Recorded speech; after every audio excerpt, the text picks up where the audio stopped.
யாருன்னு சொன்னா யார் யாருன்னு நமக்கு தெரியுமா? யார் யாரு ஆதி பெற்றோர்கள்? ஆதாமு ஏவாளு. அப்ப அந்த ஆதாமுக்கும் ஏவாளும் அவங்களுக்கு பிறந்ததுதான் முதல்ல யார் யாருன்னா காயினு ஆபேல். அப்ப அந்த நேரத்துல காயினும் சரி ஆபேலும் சரி என்னென்ன வேலை செஞ்சாங்க யாருக்கா ஞாபகம் இருக்கா?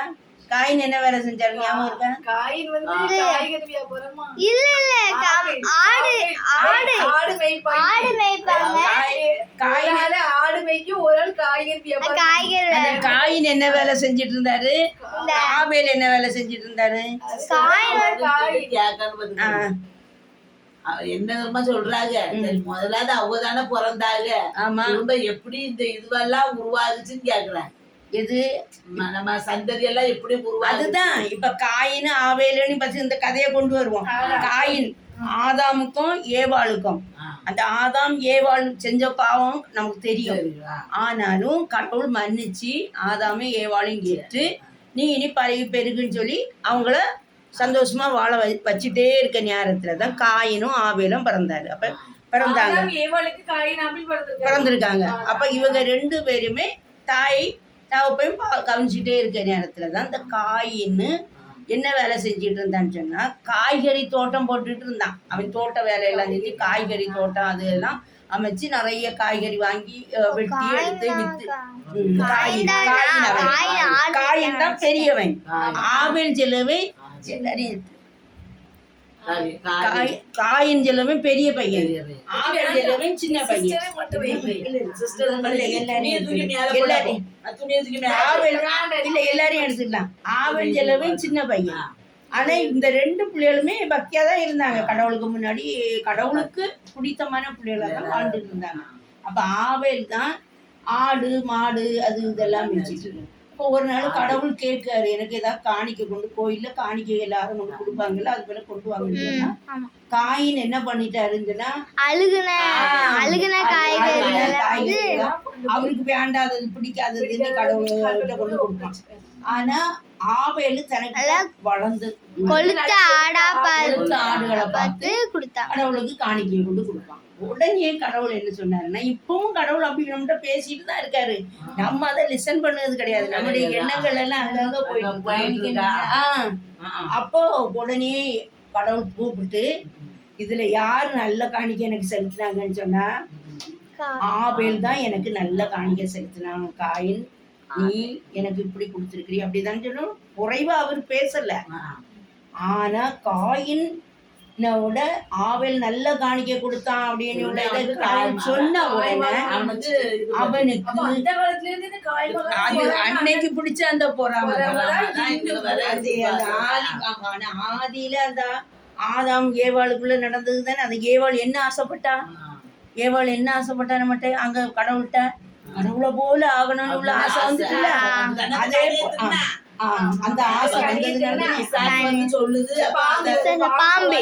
சொன்ன உடனே நீ பொய் சொல்லிட்டு போறாரு, இது தின்னா நீ கடவுளை மாதிரி மாறி அப்படின்னு சொல்லி அந்த பேராசை புத்தி பிடிச்சவ தானே.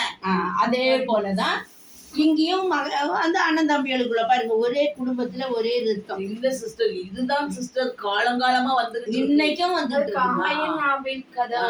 உடனே காயின் என்ன பண்ணாரு? ஆபேலுக்கு காணிக்கைதான் சிறப்பா இருக்கு இந்த கடவுள் சொல்லிட்டாருல, அதனால கண்டிப்பா இந்த ஆபேலை இனி வைக்க கூடாதுன்னு அவங்க உடனே அந்த ஆபேல் வா இந்த பேரு நம்ம தோட்டம் பக்கம் போவோம் அப்படின்னு மெதுவா கூட்டிட்டு போய் நல்லா கூட்டி போய் வேலையை முடிச்சுட்டோம். பாருங்க, இன்னைக்கும் உலகத்துல எப்படி நம்முடைய நண்பர்கள் இருக்காங்க. கூட பிறந்த சகோதரனுக்கு மேல அவனுக்கு பொறாம வந்து உடனே அவனை கொண்டு போட்டுட்டு இவன் வந்துட்டு அமைதியா இருந்துட்டான். ஆனா உடனே கடவுள் காயின்னு கூப்பிட்டா உடனே ஒரு சகோதரன் எங்க அப்படின்னு கேட்டவொன்னு, இன்னையா அவனுக்கு நான் காவலாகியா எவ்வளவுதான் கேட்டாங்க. கொன்னுகிட்டு எவ்வளவு. இன்னைக்கும் இதே போலதானே, நான் அவனுக்கு சகோதரனுக்கு நான் காவலாளியா என்ன கேக்குறீங்களா? அவனுடைய குரல் அவனுடைய ரத்தம் எனக்கு இங்க கேட்டுக்கொண்டே இருக்கிறது பாரு அப்படின்னு சொல்லிட்டு உடனே இவனுக்கு அது மனசு குத்திட்டு. ஆனாலும் அவன் மேல அந்த காயின் மேல கடவுள் இறங்குவார். இவனுக்கு உடனே மனசு குத்தி ஓடிடுவான். ஒன்னு சரி நீ எங்க போனாலும் உனக்கு நான் ஒரு பாதுகாப்பு கொடுப்பேன் அப்படின்னு இவனுக்கு ஒரு முத்திரையை பதிச்சுதான் அனுப்புவார். அப்ப அதுக்கப்புறம் இவன் போய் நாடோடியா திரிஞ்சு ஒவ்வொரு இடமா போயிட்டு எப்படியே நம்ம செஞ்ச பாவத்துக்கு நம்ம அனுபவிக்காம சாகவே மாட்டோம். அதே போல காயினும் அதுக்கு தகுன கஷ்டப்பட்டான். அப்புறம் அப்படியே இன்னும் அந்த பைபிள்ல வருது. தொடர்ந்து நிறைய பேர் இந்த காலத்துலயும் எத்தனை பேர் இதை இடக்காலத்துல எல்லாம் 16 பிள்ளைங்க பெற்றவங்க உண்டு, 10 பிள்ளைங்க 15. அது போல அந்த நேரமும் அதான் எவ்வளவு நிறைய பேர் குழந்தைகளை பெற்றெடுத்து அப்படியே பரம்பரையாக வந்து அடுத்தடுத்து ஒவ்வொரு ஜெனரேஷனும் நல்ல முறையில தான் வளர்ந்தது. ஆனா இதுல முக்கியமா நம்ம கண்டுபிடிக்க வேண்டியது என்னன்னா, எந்த விதத்திலயும் நமக்குள்ள என்ன இருக்கக்கூடாது, பொறாம இருக்கக்கூடாது. என்னத்தை கொண்டு இல்ல சிஸ்டர், நம்மதான் அப்படி சொல்றோம். ஆனா அது வந்து அவன் சொன்ன அந்த அந்த அந்த காலத்திலே அந்த இது இருக்கு பத்தியெல்லாம், அது வாழையடி வாழைய அது வந்துகிட்டு தான் இருக்கு. அந்த ஆதி பெற்றவர்கள் என்ன பண்ணிட்டு எத்தனை வருஷத்துக்கு முன்னாடி கோடி இப்ப என்ன 2000 ஆண்டு, இப்ப 2000 கிறிஸ்து பிறந்தது, இது கிமு அப்படின்னு சொல்லும் போதே எவ்வளவு வருஷம், கோடி 4000 10,000 50,000 அது அந்த அப்ப அதான் பைபிள்ல சொல்றாவுல. இப்ப என்ன சட்டை அப்பமே அப்படித்தானே இருக்கு. சரி, கடவுள் கூட 12 பேர் உட்கார்ந்து சாப்பிட்டுக்கிட்டு இருக்காரு. அப்ப சாப்பிடும் போது அப்ப அவருக்கு அப்பாவுக்கு தெரிஞ்சிச்சு, நம்மளே இந்த 12 பேர்ல ஒருத்தன் காட்டி கொடுக்க போறான்னு தெரிஞ்சிச்சு. அதுக்கு பிறகு அப்பா ரசத்தையும் பண்ணையும் கொடுக்குறாங்க. எல்லாரும் நல்லா வயிற்றுக்கு தின்னுட்டியெல்லாம் சாப்பிட்டாச்சு. அப்ப அப்படி இருந்து அப்பா எல்லாத்துக்கும் கொடுத்துச்சு. சாப்பிட்டேலாம் எல்லாம் பயனா எல்லாரும் நல்லா திருப்தியா சாப்பிட்டாச்சு. அப்ப சொல்றாரு, என்னையே இந்த 12 வேலை ஒருத்தன் காட்டி கொடுப்பான்னு சொல்றாரு. அப்ப மாட்டாம திருந்திருக்கலாம் சிஸ்டர், பத்தியலா? ஐயோ நம்மளே ஏசப்பா கண்டுபிடிச்சிட்டாங்களே, ஐயோ வேண்டாம் ஏசப்பான்னு காலில் விழுந்தா என் அப்பா மன்னிச்சிருப்பாரு. அவன் மன்னிக்கே இல்லை, அவன் திருந்தலையே.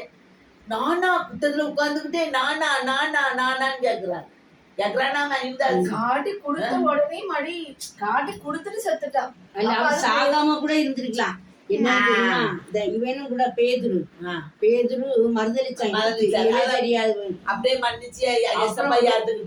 அதே போல இவனும் சரி காட்டி கொடுத்துட்டோம். ஆனா இன்னாலும் வேற அந்த நிலமும் எதுக்கும் பயன்படல. அந்த காசுல அதான் சும்மாவா சொல்லுவாங்க, நம்ம திருடி சாப்பிடு உடம்பும் சரி, திருடி உடம்பும் ஏறாது, அந்த பணமும் நினைக்காது.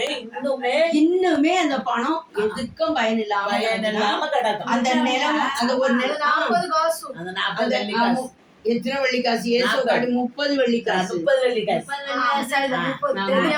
யோசேப்பா காட்டி 20 வெள்ளிக்காசு. அந்த யாக்கோவுக்க மகன் அந்த யோசேப்ப 20 வெள்ளிக்காசுக்கும் இயேசுக்கும் 30, இந்த பெரிய தெய்வத்தை 30 வெள்ளிக்காசுக்கு பேரம் பேசி அவன் இந்த காசை அனுபவிக்கல. இது போலதான் நம்மளும் திருந்தணும், மற்றவங்களுக்கு வகைய அபகரிச்சும் ஏதாவது அநியாயங்கள் பண்ணணும், எந்த நம்ம சகோதரங்களுக்கு செல்ல வேண்டிய சொத்துக்களை கூட நம்ம சொல்லணும், எந்தெந்த இது கொலைய செஞ்சு நம்ம சேர்த்தாலும் எதுவுமே நம்ம அனுபவிக்கவே முடியாது. விட்டு கொடுத்தவன் கெட்டு போனதும் இல்லை, விட்டு கொடுத்தவன் கெட்டு போனதும் இல்லை, கெட்டு போனவன் விட்டு கொடுத்ததே இல்லை.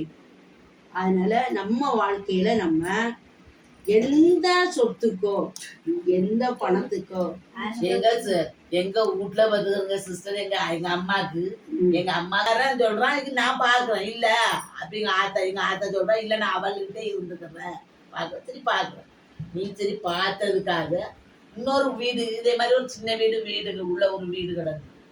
அந்த வீட்டை எங்க அக்கா என்ன செஞ்சுட்டா, இவளுக்கு பாடு பாக்குறேன்னு சொல்லிட்டு எழுதி வாங்கிட்டா. தாய்க்கு ஒரு பாடு பாக்குறதுக்கு பணம் வாங்கணுமா, பெத்த தாய்க்கு பணம் வாங்கணுமா? சரி நீ பாக்கலாட்டி அண்ணன்ட்ட கொடு, அண்ணன் தான் பாப்பேன்னு சொன்னானே, குடுத்தான். அத குடுத்துட்டான், எண்ணத்துல குடுத்துட்டான்.